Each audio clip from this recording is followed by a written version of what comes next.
Mudanças na exploração da camada de pré-sal podem acontecer em breve e podem alterar a receita de municípios da região. Para falar mais sobre esse assunto, eu converso agora com o cientista político Rodolfo Amaral. Rodolfo, boa noite, obrigado por participar com a gente aqui do Caderno Regional. Em novembro vai ser julgada a constitucionalidade dessa lei, que é de 2012, não é, Rodolfo? E que estabelece um novo critério de divisão dos royalties do pré-sal. O que diz a lei e o que muda para nós aqui, principalmente da região da Baixada?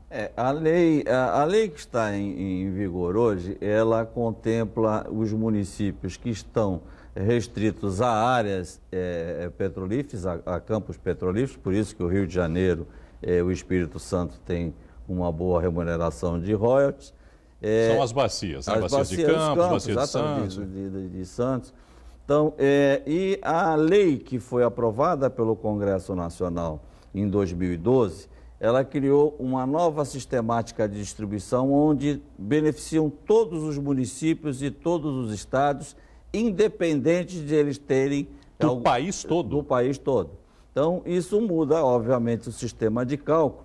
E, na ocasião, como os estados do Rio de Janeiro e do Espírito Santo teriam uma perda significativa, eles entraram com uma ação direta de inconstitucionalidade, arguindo que teriam esse prejuízo.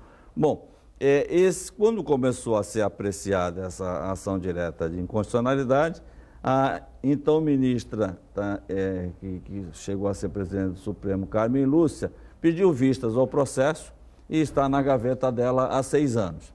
A Confederação Nacional dos Municípios, que representa a totalidade dos municípios brasileiros, vem se manifestando sistematicamente pedindo que desse uma manifestação, que ela desse o seu voto. Muito bem, isso ficou marcado para 20 de novembro.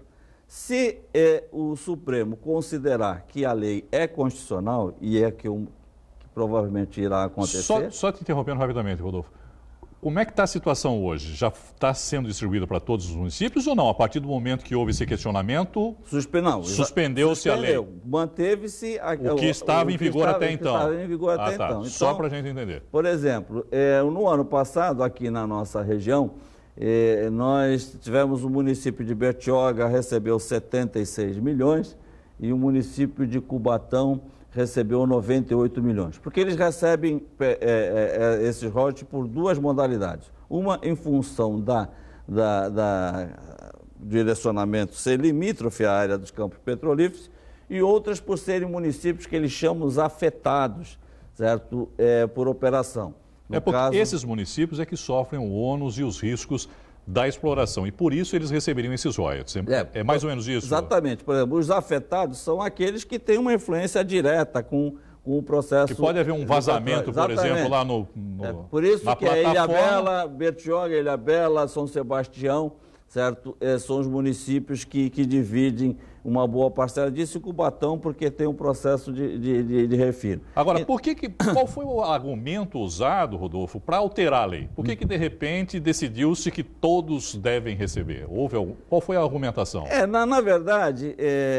Paridade, igualdade de 85 para cá, desde 1985 para cá, a legislação já foi alterada várias vezes, não foi essa uma exclusividade. O que, na verdade, aconteceu foi que os municípios, em função das descobertas de petróleo, dos valores significativos, falaram, bom, eu quero o meu pedaço. Todo mundo cresceu o olho, na verdade. O petróleo é nosso. Claramente. O petróleo é nosso, né, de todos. Então, querem a sua parcela. Se isso acontecer, eu estimo que hoje, Bertioga, principalmente porque os municípios afetados, eles têm 7,5% de tudo que é distribuído, são distribuídos só para os municípios afetados. E nesse caso aqui nós temos os municípios de Bertioga e de Cubatão. Que hoje, em valores, você tem valores?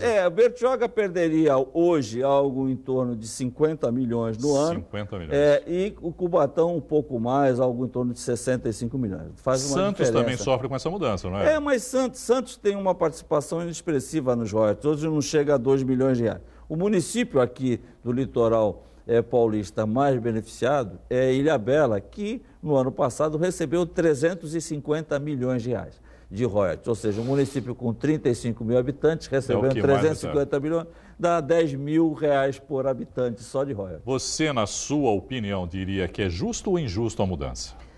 Veja bem, a tese do município do Rio de Janeiro diz o seguinte: olha, lá quando a Constituição de 88 aprovou aquele S do ICMS, tá, tem ali transporte, telecomunicações e a parte aí de petróleo.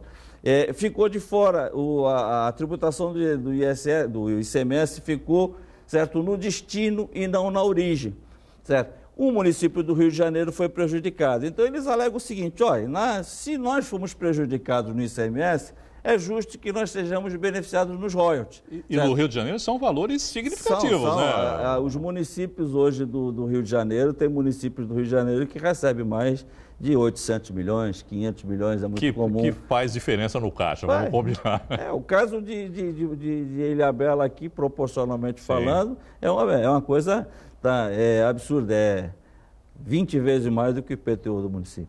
Para a gente continuar aí nessa questão relacionada à receita dos municípios, é o fato de o Tribunal de Contas de São Paulo ter feito um alerta para cidades que estavam saindo dos limites previstos em lei. E é justamente agora, nesse mês de setembro, né, Rodolfo, que as cidades têm que fechar o balanço do quadrimestre. Como é que está a situação das cidades aqui, principalmente também a de Santos? Já divulgou esse balanço, Santos? Na verdade, a Lei de Responsabilidade Fiscal, ela define 3 datas. O primeiro quadrimestre você apresenta os dados em maio, o segundo quadrimestre você apresenta até setembro, e o terceiro, que é o fechamento do balanço, você apresenta em fevereiro do ano seguinte. Por que é feito isso? Exatamente para quando chegar no segundo quadrimestre, certo? Você apresentar, se você estiver saindo dos limites, você ainda tem 4 meses para tentar se recuperar e evitar o caos aí, a desaprovação de contas. Os municípios terão até o dia 30 de setembro para apresentar. Santos já apresentou, divulgou no diário oficial do município, me parece que na última terça-feira. Os números não são, do ponto de vista das contas anuais, tão absurdos, certo? Mas já aparecem algumas situações um pouco anormais. A receita, a dívida consolidada bruta do município, por exemplo, aí quando eu digo a da prefeitura propriamente dita, entre 31 de dezembro do ano passado a 30 de agosto desse ano, ela cresceu em 125 milhões. As contas dos 8 meses, o que a gente chama de resultado nominal, tecnicamente, que é a diferença entre receita e despesa e mais a dedução dos juros da dívida, fechou negativo em 53 milhões. A Prefeitura continua empurrando com a barriga um tal dos restos a pagar desde o início da atual administração. Nos 8 primeiros meses foi de 114 milhões, ou seja, tem uma fila de espera grande lá para receber seus direitos.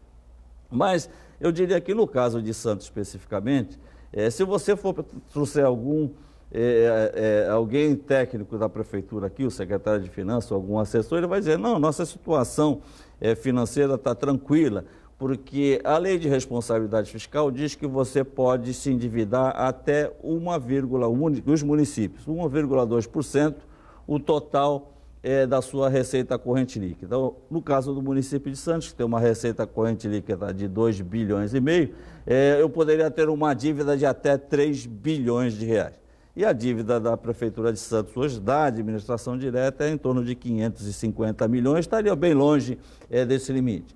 Só que quando a lei fala isso, ela não abrange, por exemplo, a administração indireta. E a gente não pode esquecer que Coab, CT e Prodesan, certo, vão fechar provavelmente o exercício com uma dívida superior a 1 bilhão de reais. O prefeito tomou empréstimos aí de longo prazo, é verdade, para obras da entrada da cidade. Então, eu creio que o futuro prefeito, o sucessor do atual prefeito, não vai ter tanta tranquilidade assim nos seus 4 anos. Rodolfo, muito obrigado, pela participação aqui no Caderno Regional mais uma vez e boa noite para você. Eu que agradeço a atenção de vocês, o convite, estou à disposição.